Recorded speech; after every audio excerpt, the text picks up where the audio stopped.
Well, hello, free people of the Rocky Mountain region. This is the third video in a series regarding the 2023 Colorado property tax situation.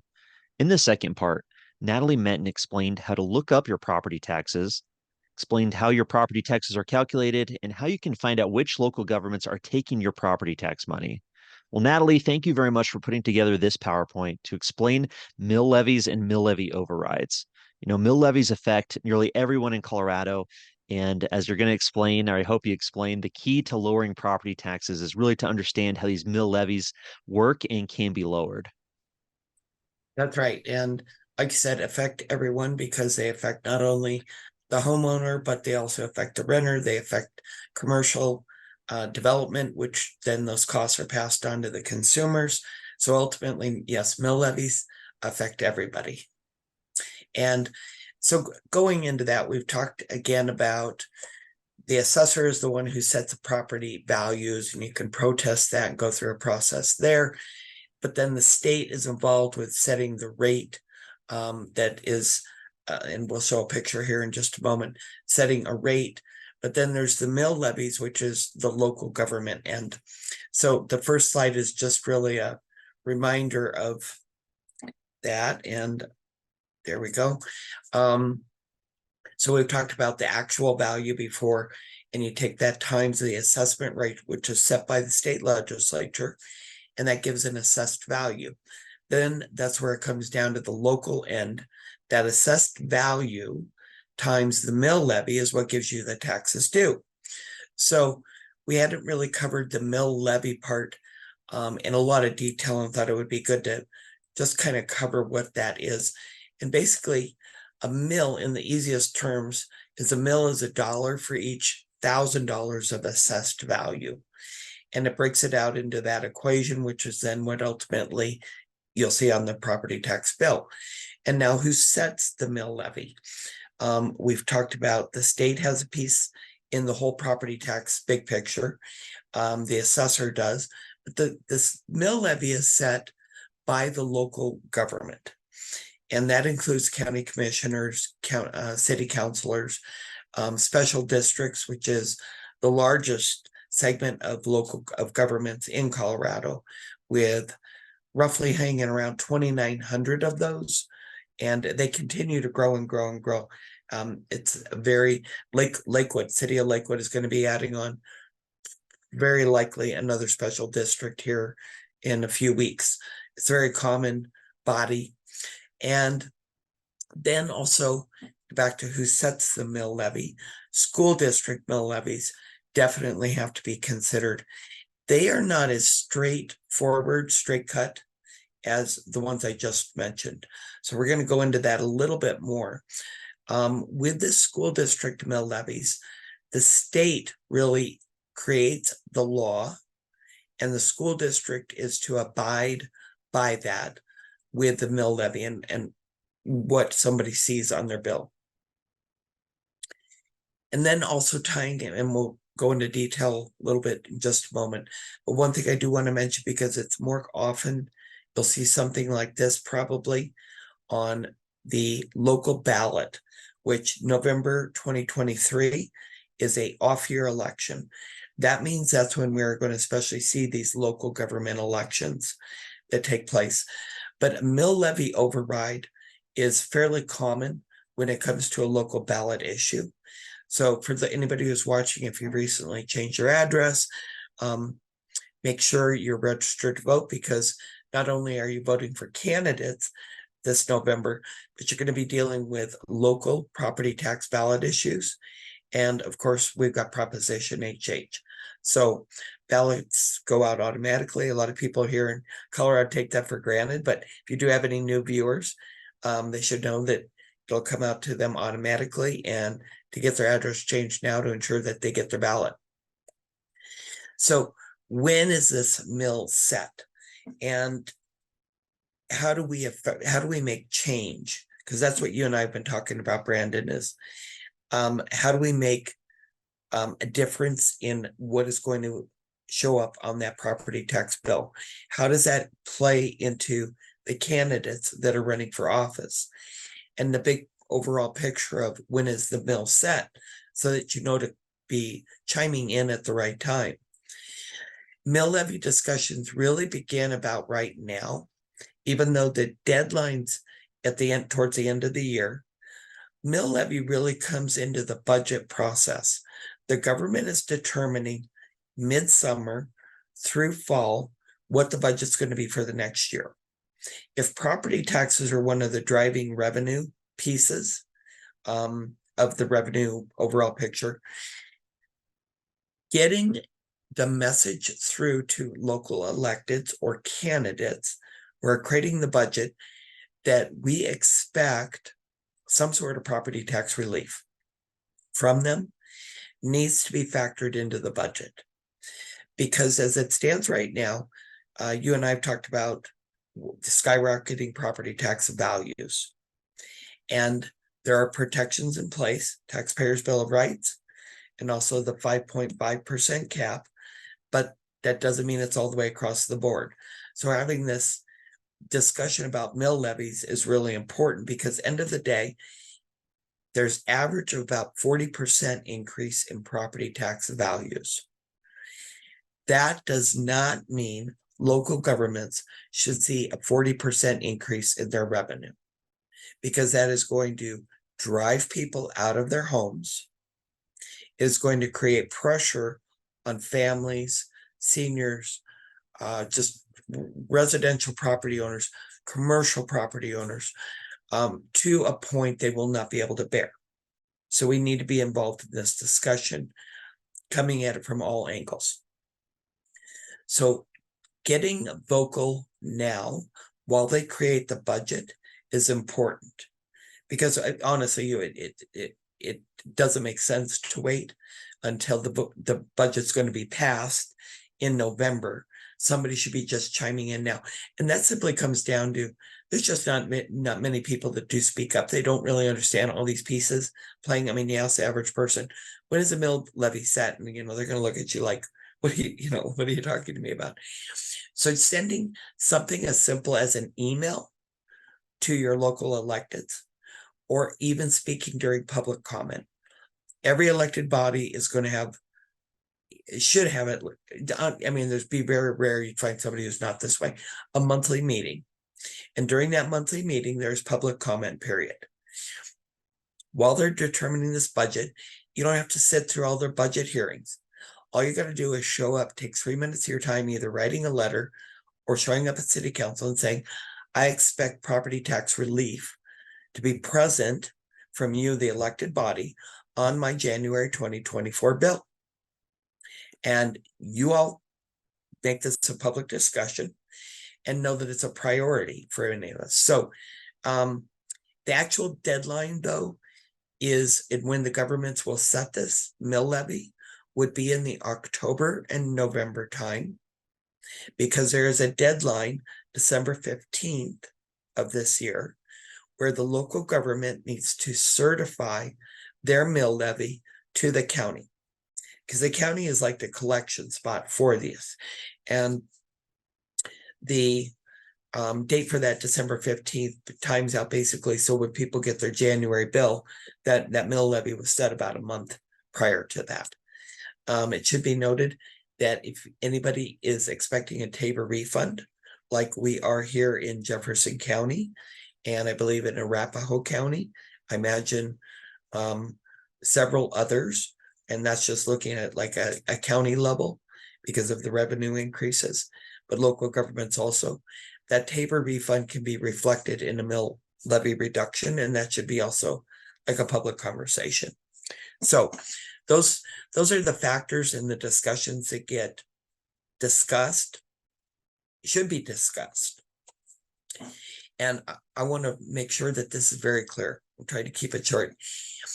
Many elected officials will be handed a mill levy recommendation, resolution, an ordinance, whatever sets it, by the staff members of that public agency.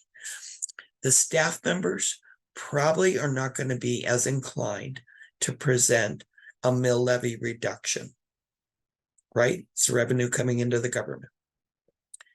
The electeds, many of them don't perhaps understand how much they can adjust the mill levy. Depends on what level of government it is. So in a way, the public may be educating that elected in a way that the elected doesn't even comprehend. That's unfortunate to say that, but one shouldn't make the assumption that the elected knows. So I don't know if there's any questions you've got before we go into a little more drill down on the school part of it, because as I said, that's not as clear cut. Well, I think one of the key factors, to reiterate what you said, these discussions should be happening now, definitely before December, but even before any November election every year. Talking to candidates, talking to people who are currently elected, and with one clear message. I would expect you to provide property tax relief. I expect you to do everything in your power to lower the mill levies, to make life a little bit more affordable for us hardworking families here in Colorado. And I think that just needs to be the clear message to every level of government. And as you mentioned previously, this is really a discussion that does take place at every level of government, whether it's a special district in a very small, hyper localized area, all the way up to the state. So, just this issue needs to be at the forefront of people's minds, especially people who are wanting to engage their elected officials and maybe become elected themselves. Yeah. And I've already heard it from, we know we're promoting this discussion in Lakewood, and we've already heard it from staff or people who work full-time for the government, that, well, we don't collect that much property tax. Or the county say, well, we know you're looking at property tax bill, but we only get this portion of it.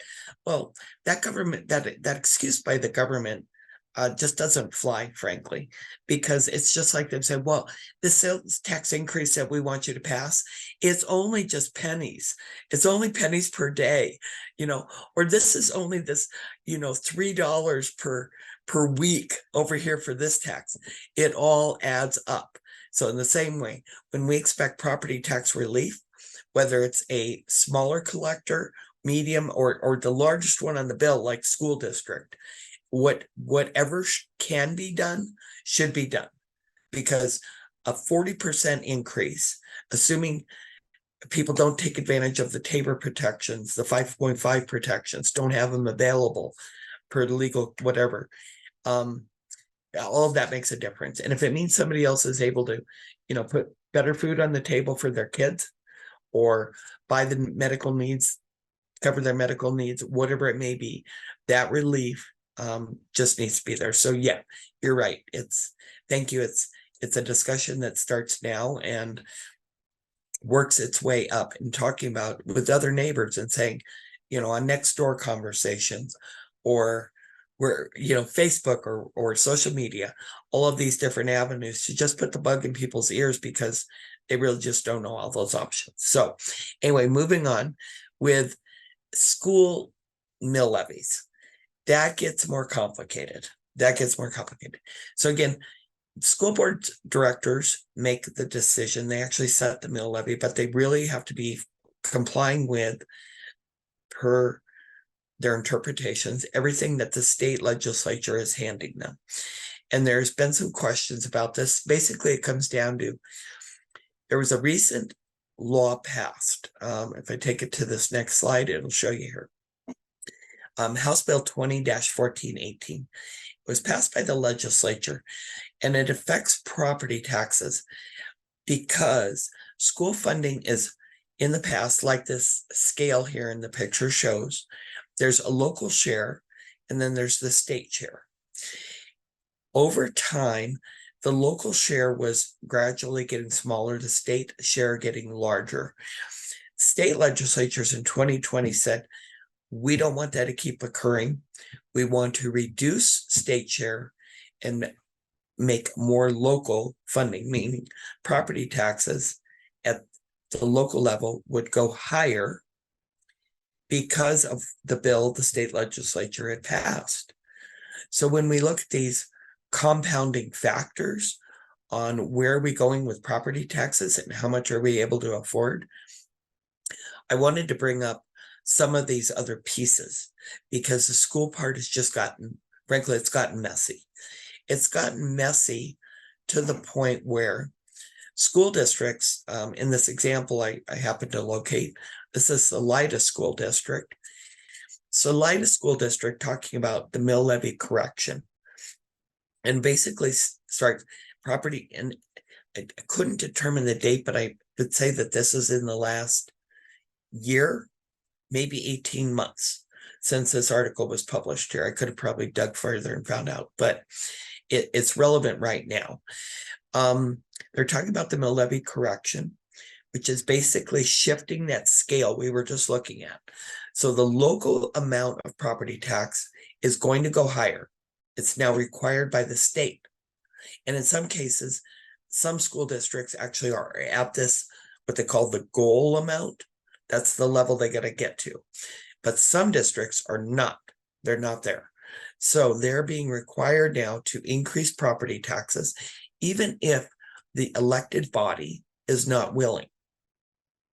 And in this case, from Salida School District, the tone in here is pretty clear. They're very, I wish more government press releases were like this honest about this. I mean, you see, property owners will face an increase in their property taxes. And then they talk about how they've been fighting the state legislature on this mill levy correction. And it comes down, this means more local property taxes be collected and the state will decrease equivalent support. And the net result is basically a zero. What Salida district says with Chaffee County, single largest tax increase in their history because of this legislation that came through. So just coming across that, I think I would I'd take a guess. It's not the only school district where this is playing out. I don't know how many would be present in the metro area, because that's where you will see already the high mill levy. But for rural areas, I think that, and there's a chart that shows this, and maybe we could put that slide in. It leads to a complicated, not a complicated, but it's a hefty spreadsheet. I don't think we want to digest it here, that you can look up the district you're in and how you'll be affected by this mill levy correction. And you can kind of decipher it between looking at that and the property tax bill that we talked about in the video 2. And I think you're gonna, maybe there's another little one that's a tighter clipped thing of that, where how to look up your property taxes, understand what's on there. So between those two, you can kind of sort out how this is going to play out for you. And here's a Colorado Sun just headline that talked about it when that bill was being passed. Will taxpayers volunteer to foot the bill? I'm curious why they used the word volunteer, because I don't see anything about volunteering in really any of this. I mean, between the majority ruling on a ballot election to whatever, I mean, we've talked about it before. You don't pay your property taxes. You don't just get to put put the bill off. Eventually your house is sold for the tax lien. So anyway, I did highlight that. And it is a definitely concern. I mean, on my bill, the school property taxes are the largest part. And for me, I don't know that I get that benefit. Actually, let me just say this. I know that I don't get what I'm paying in. I have enough knowledge of school options and the difference between what's present in public education right now versus alternatives, that it's, and you look at in Jefferson County, how many schools are being closed because they don't have the attendance now. So anyway, these elections are important, and with being largest line item on the property tax bill, and it's important to note we've got school board elections in November.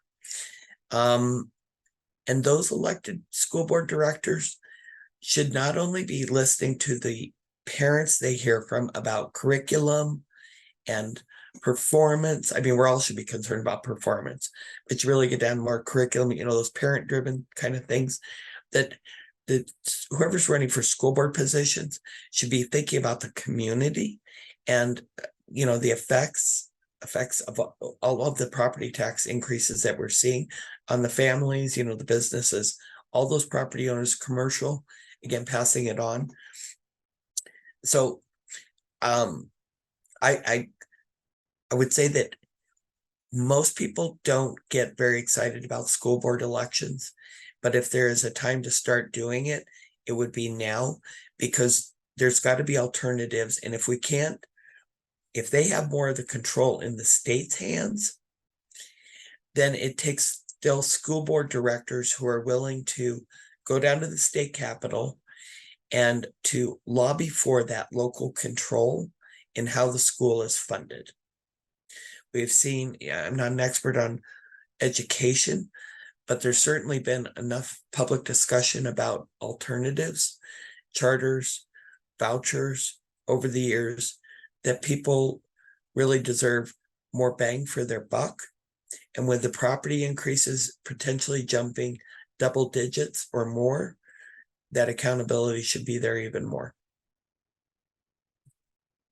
Definitely. And I would have to say that, school board races are still one of the hottest battlegrounds for parents, for teachers, for people who want to be active in the local political scene.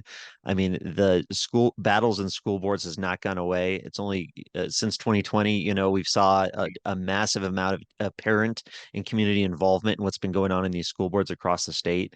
And this is yet another reason for people to really pay attention to your school board elections. Even if these school board members can't necessarily always lower the rate themselves, they can still, like you said, be an advocate for the community, that they're serving by requesting and fighting for lower mill levies and lower property taxes on the people in the community, the people who are sending their kids to these schools. Imagine, these kids going to schools. Of course, it's important to pay attention, like you said, to the curriculum and everything else. But if those kids' parents lose their job or can't afford their home because the taxes are so high, or these regulations are putting these parents out of work, then it's not really helping the kids out at all. Yeah, and there's one other piece to this that I just didn't really have time to research, and hopefully maybe somebody can chime in on the comments or something if they happen to know this. But we had mentioned the spreadsheet that gets a little bit wonky, and it has what the override's going to be, or what is the abatement, which isn't really clear, and also conforming with this equalization. But for those school districts that have override present, which was really a local voter decision, or if it's a district that is already charging enough locally that they don't have to worry about that state requirement, that within those districts, having the right school board director could potentially be the issue, because in a way it's almost looking like in a way to think of it like extra money. Was the override money, or they're already charging, again, the especially urban area, but others actually, more than the state was requiring for that equalization, that they have that flexibility. And that is just a topic that probably has, if it's difficult to research it out, again, going to public comment, it's sometimes helpful posing your thoughts as a question to those local electeds, because then you don't maybe make an error that speaking of something you weren't completely sure of, and posing that question to them and asking their legal counsel to put it into writing to you as to whether the override, or again, if you're above the equalization mill, can that be reduced by a board action, and putting them on the record. And then find a couple friends, if you got time, have them look it over, because sometimes you don't necessarily get the correct answer from government bodies. And doing a little bit of research, if that's the case and you get one of those, they can go in the comments or something and toss it in there. But I'd be interested to know on that if somebody does have the sure answer on that. I did find the citation. So we talked about school boards there, but local governments, because like we said, local governments are the largest body in Colorado. You got the state, yeah, you got 64, counties.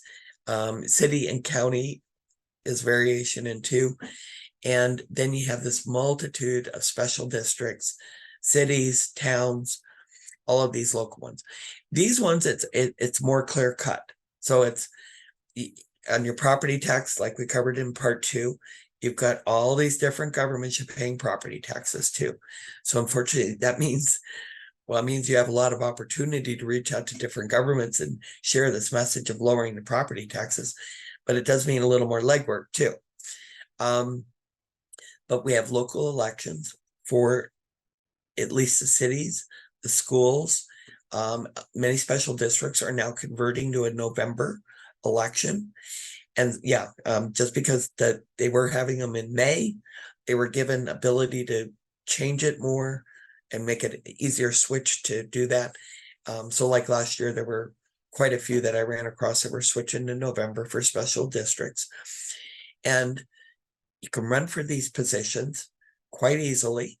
If you can't find people who are willing to go after the property tax issue, you and I have talked about that a little before. It's just really either going out, like at most, maybe getting 50 signatures, and that means valid signatures. It means you got to double that to make sure you got ones for that have errors. But if you don't find somebody who's running locally, then somebody can stand up and do that. For special districts, some of them are just self-nomination. And so therefore, you don't even have to go and get signatures. But if you could run for city council and you need 25 signatures, you go out and get 50 or 100. I mean, you need to kind of be talking to some of the neighbors anyway, right? Might as well go out and get some signatures, talk about property tax reform, and tell them that's one of the main things you're running on. It's tighten government's belt and property tax relief for local citizens. So there's that difference that you can make now. And again, being part of discussion middle year here, where the budget's being formed, that's a good place to start, because whether you are looking for candidates or running yourself, getting familiar with the financial situation is a good start, so that you are understanding the picture, or the position that you're stepping into. And I think that was my last slide. So there is something else I want to bring up before I forget. When we go back to the school districts, what's driving the whole property tax? Well, driving the property tax. We're here, we got Proposition HH that is going to be on the ballot in November. It is supposed to cap property taxes. It's supposed to be meaningful property tax relief. That's a joke. So we can forget that. But what they did is did a carve out. And so school districts will not be affected by the property tax relief in Prop HH. In addition to that, the school districts also get another gift, which is part of our TABOR refunds, in another part of the bill. So when we look at that mill levy that has kind of been regulated by the state law as to what flexibility they've got, coupled with the fact that Prop HH has some extra benefits, again, coming from our TABOR refunds, should really be a question for the taxpayers, because ultimately between the equalization, which you're being forced to raise the mill, and the state's going to contribute less, but the state then with Prop HH is taking our TABOR refunds, part of which will then go to the school district. And then look, with tying the hands of school district board directors, it appears to me that out of all of this, what we're going to get as taxpayers is being like taxed twice. And I don't know where personally I'm getting more bang for my buck with a portion of school property taxes. And I bring that up, I guess, just to encourage people to get involved, because I know I don't want to run for school board director. But I know there's people who are very, very passionate about it, and maybe for more of the education performance part. But from this tax part, I hope we get candidates making it part of their main platform plank. What are we going to do about the bucks? Because why? And if your property increases 40%, your property taxes, you have no protection, would go up 40% more. In what way are you creating 40% more demand or need for the government to serve you? And do you think you're going to get 40% anyway, just because your bill went up 40%? That's not going to happen. Right. Property owners, taxpayers, it's a cash cow for these government interests, especially the Education Association. So I was looking earlier on the Secretary of State's website, and of course, as you may expect, the Colorado Education Association was one of the lobbyists, or was registered as being their lobbyist in support of Senate Bill 303, putting HH on the ballot. So I'm sure they were part of those discussions. While the property owners and taxpayers were left out of these conversations, I'm sure the Colorado Education Association, the teachers unions, and other special interests were heavily involved, is my guess, in terms of developing HH and what it means to take our tax money twice, like you were saying, to fund their schools, and not necessarily to provide a better product or a better service for our communities, but just to take more of our money. Yeah. And I didn't probably tell you about this before, maybe I did, but just did a public information request on the four sponsors of Senate Bill 303 and asked for the email and text messages, which I can do that under law, part of our Colorado Open Records Act, CORA, and asked for their email and text messages pertaining to Senate Bill 303 and House Bill 1311, which is the TABOR equalization thing, their little lure for certain people to vote yes, which hopefully they don't. And 3 of the 4 legislators responded. The 4th one gave me just pretty much garbage emails. So I think he's just trying to blow me off. The other 3 quoted me a price for the retrieval and research time over $1,200 to get their emails and texts having to do with this last minute bill they shoved through in the last week of the session. Well, I'm not going to pay that money. So, I mean, no way. Even if like at banking, sitting huge dose of money, I wouldn't want to pay $1,200 for this stuff.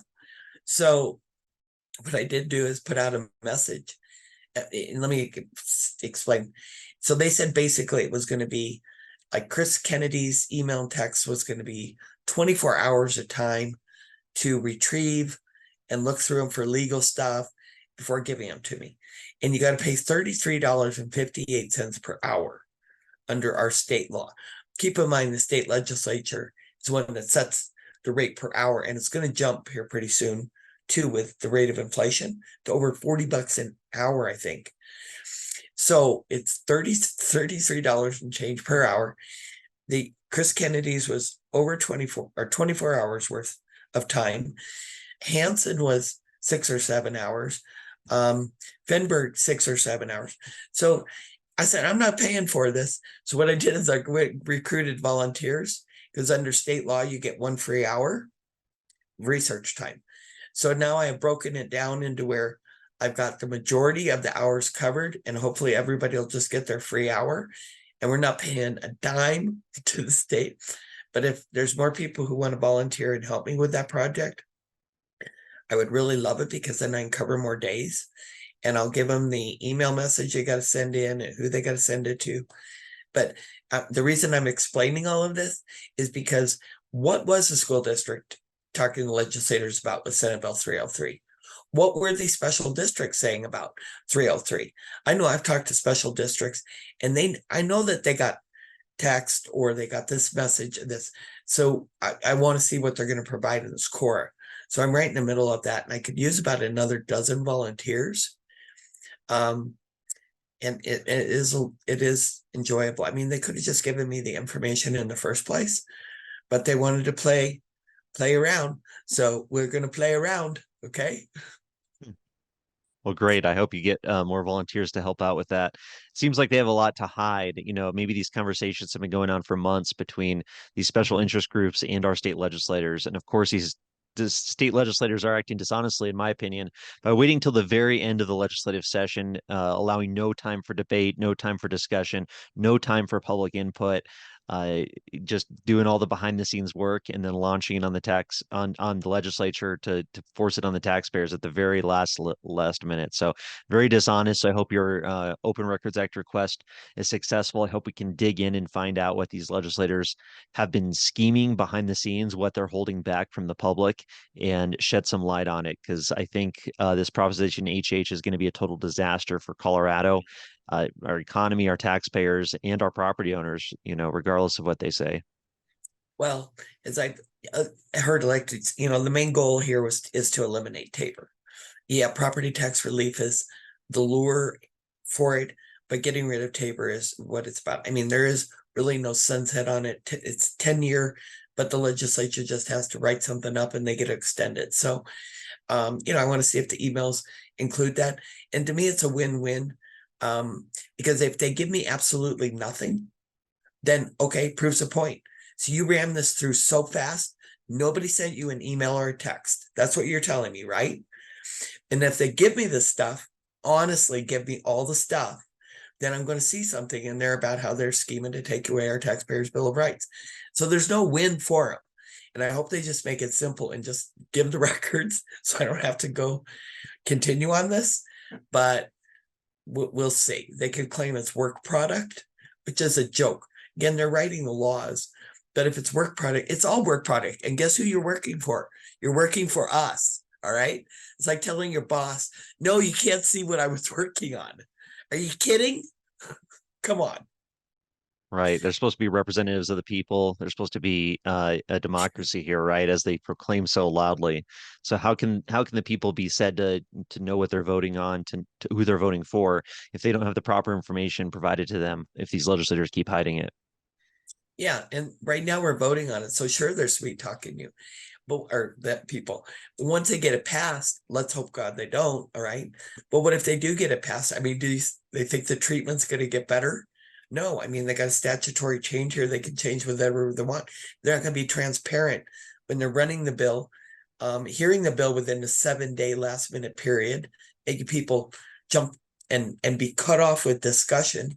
I mean, not only the public cut off the discussion, but the legislators. I mean, it was what created a walkout, which I was down at the Capitol watching it firsthand, what occurred, and watched the walkout, and it was rightly so. You're not going to talk about it. Why are we voting? You know, Wow. not very considerate, but hey, no shame for some of them. That's true.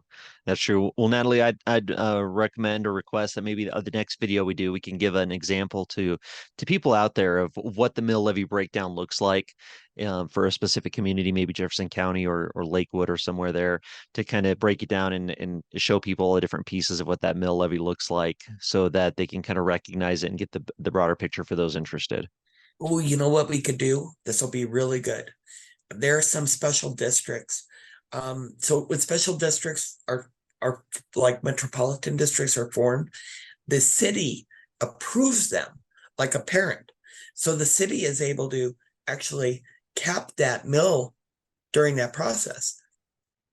But it turns out that there are certain, as some property owners know, like I was just looking up Solterra's, the special district that they've got, you can get to where your total mill, instead of being like around 100, you can be in 130, 150. So I'm going to look forward to this next session, the episode that you and I are going to have, where we can talk more about that whole process, because special districts really do play, and they can create $1,000 on your property tax bill beyond what the neighborhood next to you. Big differences. And the property owners, I don't want to speak too much, but let's just go, unless you know what you're doing, you might buy a home in an area where you don't know quite where that mill levy is going to end up in a few years, and get a real sticker shock. So we can talk more about that next time and how to figure some of that stuff out.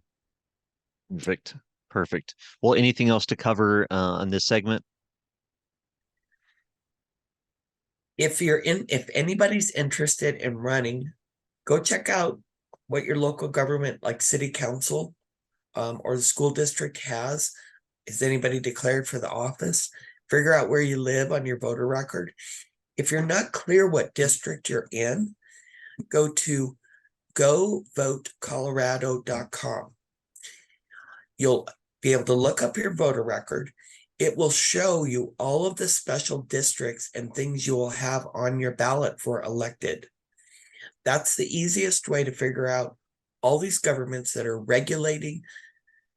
trying to regulate you, taking money from your pocket, trying to sweet talk you into growing the size of government, which we don't want to do that. And that's a great way for people to understand, like if they're, a lot of people think, well, I don't have time to run for the state house, but I could run for a smaller government.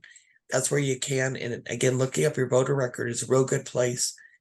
Even if you don't have a property tax bill, you get to see what you as a registered elector can run for. And sometimes starting one of these little local elected offices is really good. It can maybe meet 6 or 7 p.m. at night, like once, twice, 3 times a month, but it's something somebody can fit in with a regular job. So I'll end with that. Perfect. Perfect. Yeah. Good call to action and a call for individuals to stand up, speak out, and become active in your local community. Yes. So perfect. Well, thank you very much, Natalie. I really appreciate your efforts, your dedication to liberty here in Colorado, and the great work you've been doing. So thank you very much. And I look forward to our next conversation.